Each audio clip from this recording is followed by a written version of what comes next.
grabando. Ok, muy bien, iniciamos. ¿Cuáles son las políticas de agua en el área metropolitana de Guadalajara? Mira, han sido varias. Si recordamos cuando se hace la fundación, Felipe II, en todo lo que eran los reinados que se tenían de la Nueva España, pues tenía la obligación el rey de surtir el agua a la población. Y esta agua era a través de pilas, y estas pilas pues estaban distribuidas por toda la ciudad. E inclusive la Plaza de Armas pues tenía su pila en la cual surtía las aguas para que toda la gente tuviera la opción. Hay que recordar que la ciudad de Guadalajara en aquellos tiempos pues tenía una serie de ríos que pasaban a través de la ciudad, principalmente el río San Juan de Dios, y toda esta cuenca de Atemajac pues tenía ciertas condiciones y características con relación a la cantidad de agua que existía. Tenemos una superficie o un valle que es superpuesto. Tenemos un valle original y luego tenemos un valle de elementos piroclásticos, o sea, jales. Por tal motivo es una especie de esponja que guarda durante mucho tiempo la humedad. Al ir cambiando las condiciones va modificándose la forma de tener agua en la ciudad de Guadalajara. Inicialmente pues se decía que el agua más corriente y mala era el agua de San Juan de Dios porque tenía unas molineras, o sea, tenían unas fábricas de harina. Por tal motivo pues esta agua no era de calidad. Y muchas casas tenían norias, o sea, tenían su pozo donde sacaban el agua. Había agua también que venía de la parte del río Grande de Santiago, que era de buena calidad, pero la tenían que traerla desde abajo de la barranca. Y la otra que venía del sur de la ciudad, que del Cerro Viejo había un escurrimiento, se llegaban a Toluquilla, y de ahí se hicieron los primeros intentos de traer el agua. Por tal motivo había aguadores, o sea, había burros que traían cántaros o traían carretas donde traían cántaros y te vendían agua. Todavía a principios de 1900 todavía existía en ese tipo de comercialización del agua. Pasa el tiempo y la condición del agua se va modificando, porque en 1830 y tantos, cuando se viene el verano en aquel en el que hubo una gran epidemia de cólera, fue por el problema del agua, de que tenían a un lado un pozo de agua en el santuario y a un lado tenían la fosa séptica. Por tal motivo, al tomar agua de la fosa séptica, pues el cólera vibrium fue afectado por un muchacho y de ahí se vino una epidemia que casi acabó con la ciudad de Guadalajara y parte del estado de Jalisco, por el problema de la calidad del agua. Pasa el tiempo y podemos hablar de Pedro Buceta. Fray Pedro Buceta pues es un clérigo que llega a Veracruz y luego se viene aquí a Guadalajara y hace lo que se llaman las galerías filtrantes para tener agua todo el tiempo. Y esas galerías filtrantes pues todavía vemos algunas obras, como viene siendo la caja de agua que está aquí en Agustín Yáñez. Este es un sistema de 1700. Tenemos los colomos, toda la zona de hidrología del Alto Atemajac, o sea, toda esta zona, y todos los arroyos que llegaban a este punto. Y se va desarrollando la ciudad y va cambiando las condiciones. Nosotros teníamos agua en tres formas. Teníamos lo de la noria y teníamos lo de los acueductos o galerías filtrantes y el agua que llovía. El problema del agua que llueve pues es muy difícil retenerla por el tipo de suelo. O sea, si recargas mantos acuíferos, pero estos mantos acuíferos, pues tarde o temprano, la extracción cambiaría ciertas condiciones en relación a costo-beneficio. Pasa el tiempo y llegamos a Matute Remos. Entonces Matute Remos es el primer visionario que para poder crecer Guadalajara necesitaba tener un apoyo de agua. Y hace un proyecto holandés, vienen los holandeses en el estudio, y es traer agua de Chapala. Traer agua de Chapala a través de un acueducto. Anteriormente se traía por el canal de las Pintas, el Guayabo, y luego se bombeaba a la planta de tratamiento número 1 que tenemos ahí en el Cerro del Cuatro. Pero, ¿qué es lo que empiezan a hacer? Bueno, pues empieza a ver que es necesario un acueducto. Entonces, calculó un acueducto en el cual nomás quedó media obra. Entonces, tenemos un solo tubo en vez de tener dos y tenemos media planta en vez de tener una planta de bombeo completa. Eh, está en San Nicolás de Ibarra, a las orillas. Estoy hablando más o menos de 1951, 52, 50, cuando se empiezan a hacer los estudios, ¿verdad? Guadalajara empieza a crecer, Guadalajara empieza a tener 1 millón de habitantes y hay necesidad de agua. En la actualidad la política del agua pues, ha cambiado bastante, es a través de un sistema intermunicipal de agua, potable y alcantarillado, en el cual tenemos tres fuentes principales de abastecimiento de agua. La primera viene siendo Chapala. El 60% del agua llega de Chapala a través del sistema que te dije de bombeo y si no, pues a través del Guayabo y del río Santiago, etcétera. Si es que si hay problemas con el bombeo. Otra gran parte viene siendo los pozos, pero hay un inventario de 140, 150 pozos, pero de estos no todos operan, ya sea que se roban los equipos de bombeo o las instalaciones eléctricas, ya sea el transformador, los conductores, o que el pozo esté ya impactado geológicamente o de calidad de agua. ¿Pues eso era lo que me comentaba, que era que iban guardando el agua las personas? ¿O? No. La gente lo que hacía en aquellos tiempos era tener pilas, entonces en las pilas trataban de tener agua. Los pozos son, el pozo es un sistema de filtración. Mira, hay dos formas de tener agua: por lluvia, que es el agua superficial de un río, lago, presa, o extraerla del subsuelo.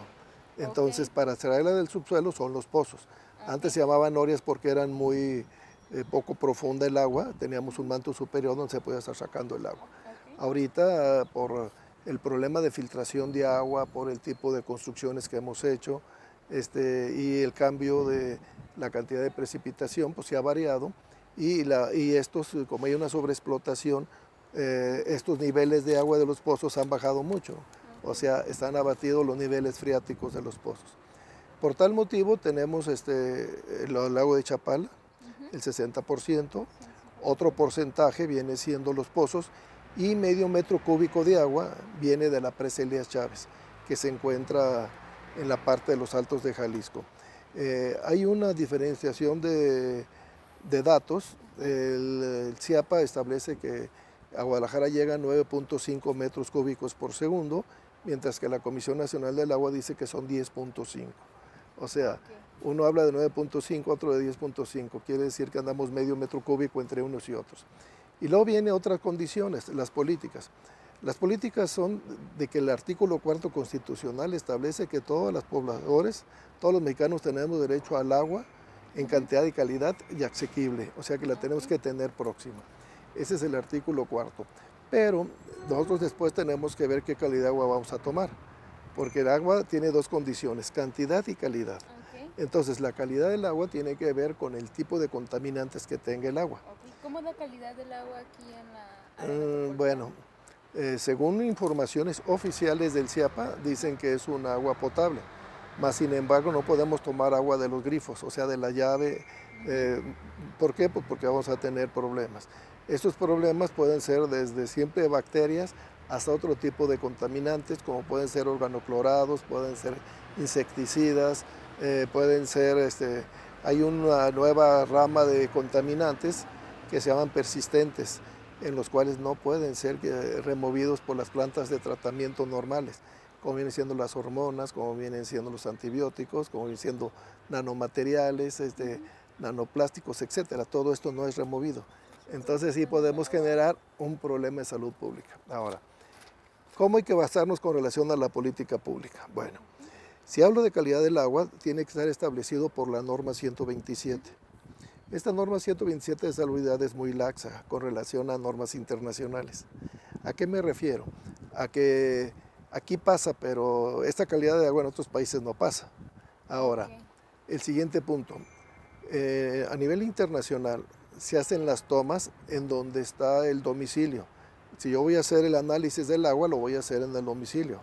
No lo hago en la planta de tratamiento, porque de la planta de tratamiento al domicilio puede quedar contaminada, ya sea por la tubería, ya sea por el aljibe, por el tinaco, etc. Entonces es muy riesgoso y se recomendó durante muchos años, se sigue recomendando a extranjeros que no se tome agua de los grifos, o sea que se tome agua embotellada. Esto nos lleva a un problema un poquito difícil. Ahorita se está modificando el artículo 280 de la Ley General de Salubridad a nivel nacional. ¿Por qué está modificando? Porque este artículo 280 habla de los plaguicidas. Los plaguicidas son altamente tóxicos y resulta que aquí en México pues el proceso agrícola pues se trabaja aproximadamente de unas 1500 formulaciones y de estas formulaciones Hay 12 insecticidas que están prohibidos a nivel internacional por ser altamente tóxicos. Aquí en el país algunos de ellos se utilizan. Entonces no hay una regulación completa, o sea, en la norma sí, en la ley sí. Y lo que están acordando ahorita la Secretaría de Salud a nivel nacional es que los diputados establecen que sí, que ellos reconocen que hay 12 o más o muchísimo más elementos peligrosos en los plaguicidas, pero que los van a ir quitando progresivamente.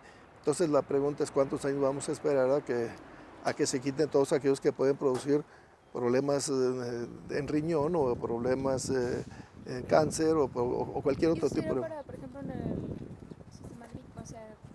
Sí, mira, los contaminantes son de 3 tipos, o sea, los puedes clasificar de los urbanos, que pueden ser excretas, excremento de las personas, etcétera. Estas no pasa que te dé una pequeña infección o una diarrea. Y luego después tenemos los industriales, o sea, son metales pesados, o pueden ser organoclorados, otro tipo de contaminantes más difíciles. Y luego tenemos los contaminantes agrícolas. Todo lo que utilice yo fumigo, pues este fumigante tarde o temprano va a llegar ahí.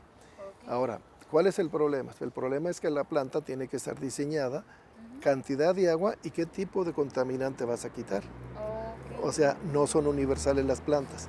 Entonces, si yo quiero quitar nomás desechos orgánicos, entonces utilizo una biológica. Y esta biológica a través de bacterias se van a comer los elementos que a través del aire y a través de la aireación y a través de un pH yo puedo cambiar y estabilizar esta agua. Y por ejemplo, en cuanto a la zona metropolitana, ¿qué tal estamos precisamente en ese filtro que menciona? Bueno, ahí es donde está el punto, ¿verdad? Porque tenemos nosotros datos oficiales, pero tendríamos que hacer una medición y o sea, medir en todos los hogares o en las diferentes zonas qué tipo de agua está recibiendo. Por esto, mira, el sistema de distribución durante muchos años, cada uno tenía su ramal y cada colonia recibía de un determinado pozo o de una determinada zona. Pero cuando tú recibes agua de Chapala y cuando recibes agua de los pozos y cuando recibes agua de los altos, un ejemplo, en los altos tenemos macrofitas, o sea, son contaminaciones agropecuarias que puedes tratar de solucionar, tuvieras que